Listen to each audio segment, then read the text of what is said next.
Hello cloud experts. So let's move forward with a quick demo on EC2. So to do this, either we can look at these recently visited services and click EC2 here, or simply type EC2 in the sign box and click on EC2 here, or go to the services and in services under compute I can click on EC2. So they will all lead to the same page, which will be the EC2 page, and in this case as of now I am in the Northern Virginia region, but I can change the region whatever I want. I can make it Asia Pacific Mumbai region or US East 1, US East 2, or any other region of my requirement. When I look at this, it gives me a lot of information: running instances, elastic IP, dedicated host, snapshot. It gives me lot of option in the left side of it. As of now, we'll not get into these details, but we'll just see how to launch a new instance. So I will click on running instance. So as of now, there are no instances which are created in Northern Virginia regions. So I may have some other instances running in other regions. So to start with, I will simply click on launch instance. The very first page, when I see, it asks me what is the Amazon machine image I have to choose. Amazon machine image is like an operating system for your machine which you want to create. You can go with the options available here, and if you really want to use only the free tier available versions, so you can simply choose free tier version here. So it will show you all the options which are available only in free tier. However, if you really want to create some machine of your choice, you can always uncheck this and you will get all the options which are available. You can have your own custom made AMIs created which you can use for future machines. You can get it from AWS Marketplace, which are a lot of AMIs available which are on the chargeable basis, and you can also go ahead and get some AMIs in community AMIs as well. So as of now, we'll not get into this. We'll simply quick start and we will go with the free tier option. But as of now, I will just go ahead and we will choose only the options which are available in free tier version. So here also it gives me a lot of options which are available. So I will simply go ahead and select it. When I select the AMI, it asks me to choose the machines which are available. It comes with a lot of families of instances. So for example, we have a lot of families related to general purpose. We have, other than general purpose, we have a lot of other families available as well. Compute optimized, GPU instances, FPGA. As of now, we will not get into these details. We will simply go ahead because only T2 micro is something which is free tier eligible. So micro instances are eligible for the AWS free tier user. So as of now, we will only go with the free tier. So we'll go ahead and launch a T2 micro machine. We'll move on next. Now in this case, how many instances I want to launch? So as of now, I will go with only one instance. I can also launch instances in auto scaling group, which we'll discuss in some future sessions.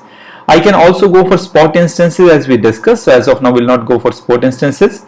Now there are two options here. Either I can go ahead and use the default VPC which is created, or I can create my new VPC.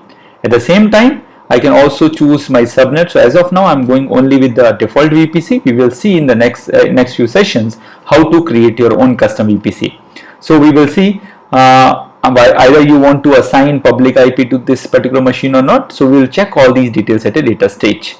So you can also, the IAM role what we created earlier, you can also create those you can assign those IAM roles to EC2 machine as well. Shutdown behavior, so you want to stop or terminate whenever these EC2s are being stopped, and there are a number of other options. We'll go ahead and we'll not talk about all these things as of now. So if you have any bootstrap script for this particular machine, you can also type that as a user data. You can do it as text which you can copy and paste here, or you can also create this as a file. Now next, add storage. We'll move add storage. So by default 8 GB of EBS volume is already attached to it. If you really want to attach more volumes, we can click here and add more volumes here, and also change the size of this particular volume. So EBS volumes are typically like hard disk of EC2 machine. So with every computer, the way we have hard disk, similarly with EC2 machine we have EBS volumes, which is typically like a hard disk of EC2 computer. Now next, add tags. So we can also add a tag where key is department and the department is development. So we can choose what is the key and what is the value for that particular department. Next, configure security groups. So as of now, we can have multiple security groups. So as we can either create a new security group or we can select an existing security group. So we have multiple security groups here. So in this case, I will create a new security group, which will say EC2 for CTG. Description of this, I will go ahead and use the same description.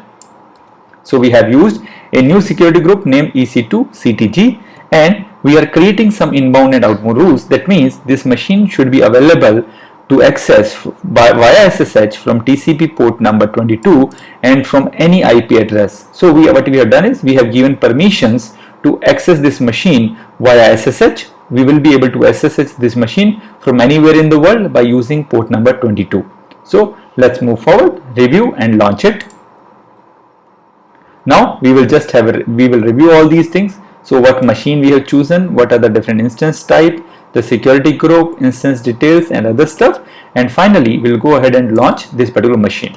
Now it allows me to choose an existing key pair, or we can have a new key pair available. So in this case, I'm just going to create a new key pair, and I'm keeping this new key pair name as EC2.-CTG. So EC2-CTG is the key pair name I'm keeping, and I will simply click here and download this key pair. So we have to very sure when we download this key pair, we keep it safe. Otherwise, if we lost this key pair, we will not be able to log in into this particular EC2 instance. So I'm just downloading it to my computer. So this is downloaded to my computer, and I will go ahead and launch instance. So now I will simply go ahead and go to the EC2 page machine, EC2 page, click on instances, and my instance is now in the pending state. It will have some status checks with 2x2 checks completed. So it will take a couple of minutes. We will pause this video and just come back once this machine is ready. So now our EC2 is up and running. We can see the instance state is running and status check as 2x2 completed. Now we can also click here and change this name to whatever we want. We can have up to 255 characters, and it will go ahead and put this name as CTG. CTG here is Cloud Training Guru. So let's see how we can connect to this state, this instance. There are multiple ways to do it. Either I can simply connect here and click on action, connect. It gives me multiple options. So either I can connect it by using EC2 instance connect. So we can have direct connection from EC2 itself, and to do this we will not need the key which is generated during the creation of EC2 user. So we will simply see our username is EC2-user, and we will simply connect here, and it opens another window where now we are connected to this particular EC2 instance. So we are inside the EC2 instance which we have created, and now we can do whatever we want with this particular EC2 machine. However, let us look at the other option. So as of now I'm created on an Apple Mac. If you are on a Windows machine, you need to download PuTTY and PuTTYGen kind of applications to create the required keys and log in into EC2 machine by using SSH. However, I'm using a Mac. So what I will do is I will simply open a machine, terminal. So I opened the terminal. In terminal I am on my main drive, from where I will go to the desktop. Desktop is the place where I have stored my key, and this key is stored in a folder called as ctg-key. So I have stored this PEM file in ctg-key. So I will simply go ahead and ls cd ctg.key. If I do ls, I see this file which is created here, which is PEM file, which is ec2-ctg. So we have this file created, stored in, it is created during the EC2 instance, and now it is stored in my folder which is ctg-key. Now before we move forward and connect to this, let's go ahead and just change the permissions for this file so that it should not be publicly visible. So I'll say chmod 400 ec2. So I'm just changing the permissions of this file. So the permission of the files are now changed. And now I will simply go ahead, type ssh -i and the name of the key, and then I will write ec2-key user, and I will need the address of this particular EC2 machine. To see this, I will go ahead, I will go to the menu of the EC2 machine, and I can see this. There are two options available here. Either I can go with public IP of this machine, or I can go with the public DNS value of this machine. So as of now, I'm just choosing the public DNS value. I simply copied it from here, go to terminal again, and just simply pasted it here. So what I did here is, I need the EC2 user to log in on a public address. That public address is given in your EC2 instance. Instead of public address, I can also use the public IP address. So I will simply go ahead and write enter.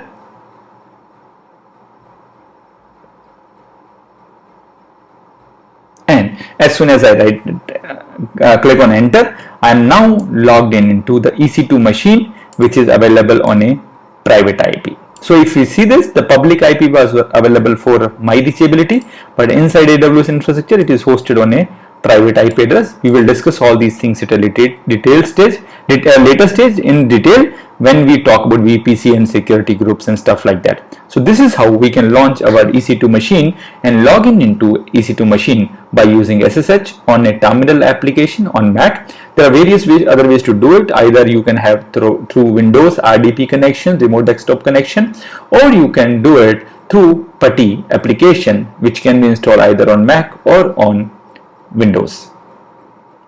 That's all in this session. Look forward to see you in the next session. Thank you for watching this video. If you enjoyed this, please like this video and subscribe our YouTube channel. For early notification, you can also press the bell icon. If you need any more information, please visit us at www.cloud-training.guru or email us at cloudtrainingguru101@gmail.com. Thank you very much.